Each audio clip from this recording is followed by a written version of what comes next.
અરે ઓછું નાક પણ અસલી નાક. MDH કાશ્મીરી લાલ મરચાની પાવડર.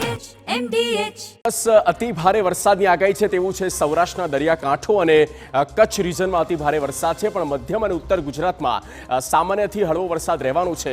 આપને કેટલાક ગ્રાફિક્સ પણ બતાવીએ છીએ જે ઓવરઓલ અત્યાર સુધીની ઝોન પ્રમાણે ડેમની સ્થિતિનો ચિતાર આપણી સ્ક્રીન પર રજૂ કરે છે.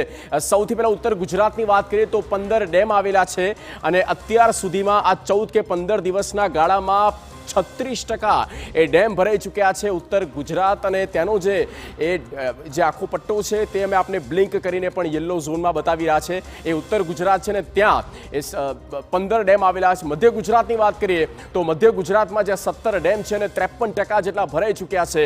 દક્ષિણ ગુજરાતની વાત કરીએ 13 ડેમ 44% સુધી ભરાયા છે, એટલે કે અડધો ભરાવા આવી ચૂક્યા છે એવા દક્ષિણ ગુજરાતના એ તમામ મુખ્ય 13 ડેમ. ત્યારબાદ કચ્છ રિજનની વાત કરીએ તો કચ્છ ઝોનમાં 20 ડેમ આવેલા છે અને તે 28% ભરાયેલા છે. કચ્છમાં જ્યાં સૌથી ઓછો વરસાદ આમ તો કહીએ કમ્પેરિઝનમાં બીજા ઝોન પ્રમાણે. સૌરાષ્ટ્રની વાત કરીએ સૌથી વધારે હાઈએસ્ટ 141 ડેમ સૌરાષ્ટ્રમાં છે અને 51% અડધા ડેમ જે છે તે ભરાઈ ચૂક્યા છે. આ ખૂબ જ સારા સંકેત કહી શકાય આવનારા સમય માટે જે આ આંકડા સામે આવી રહ્યા છે કે વરસાદથી બને એટલું વધારે તેનાથી ફાયદો અને ખેતીલાયક પણ વરસાદનું પાણી જે છે સિંચાઈ માટે મળી રહેશે. નર્મદા ડેમની પણ વાત કરી લઈએ તો 49.09% નર્મદા ડેમ ભરાયો છે. અડધો નર્મદા ડેમ જે છે તે ભરાઈ ચૂક્યો છે.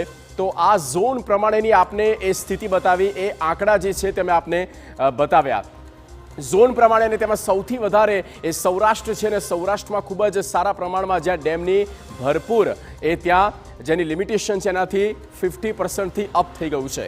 ઝોન મુજબ હવે વરસાદ પર નજર કરી લઈએ તો દક્ષિણ ગુજરાતનો આંકડો આપણી સ્ક્રીન પર છે. દક્ષિણ ગુજરાતમાં 32.17% વરસાદ અત્યાર સુધી પડી ગયો છે. 32% વરસાદ દક્ષિણ ગુજરાતમાં. ત્યારબાદ જોઈએ સૌરાષ્ટ્રમાં 31.25% વરસાદ સૌરાષ્ટ્રમાં થઈ ગયો છે. આ છેલ્લા 14-15 દિવસમાં જ્યારથી ચોમાસું બેઠું ત્યાર પછી આંકડા ખરેખર સારા ગણી શકાય. મધ્ય ગુજરાતની વાત કરીએ તો 31% જેટલો વરસાદ મધ્ય ગુજરાતમાં પણ થઈ ગયો છે. જોકે મધ્ય ગુજરાતમાં હજી અમદાવાદ ગાંધીનગરમાં જોઈએ એવો જોરદાર વરસાદ નથી, પણ સ્થિતિ સારી છે. કચ્છની વાત કરીએ તો કચ્છમાં 26.16% વરસાદ કચ્છ રિજનમાં થયો છે. કચ્છ એ વરસાદની હજી જોઈએ તેવી રાહ જોઈ રહ્યા છે. કચ્છમાં જે નોન સ્ટોપ વરસાદ થવો જોઈએ તે અત્યાર સુધી થયો નથી, પણ આગાહી છે આવનારા 3 દિવસ દરમિયાન. ઉત્તર ગુજરાતમાં 21.91% વરસાદ ઉત્તર ગુજરાતમાં થયો અને સૌથી વધારે આપણે તેને હજી બાયફર્ગેટ કરીએ તો તે છે બનાસકાંઠા. અને બનાસકાંઠામાં જે આપણે જોયું હતું કે ત્યાં પૂર જેવી સ્થિતિ આવી હતી અને તેના કારણે જે નદીઓ હતી તેમાં તે જીવંત બની છે એવી ઘણી બધી નદીઓ હતી. અને ઉત્તર ગુજરાતના ખાસ તો બનાસકાંઠા, અને તેની એક છાપ છે કે કોરું ધાકોર રહેતું હોય છે બનાસકાંઠા, અને તેમાં એક સારા પ્રમાણમાં વરસાદી પાણીનો ભરાવો થયો છે ડેમમાં. આવનારો સમય જે છે ખેડૂતો માટે ખાસ તો સારો રહેશે. સુપર પ્રાઇમ ટાઈમ આગળ વાત કરીએ MDH ચણા મસાલા. હવે છોલા હોય કે ચોળા, સફેદ ચણા હોય કે કાળા ચણા, બધું મજેદાર બનશે.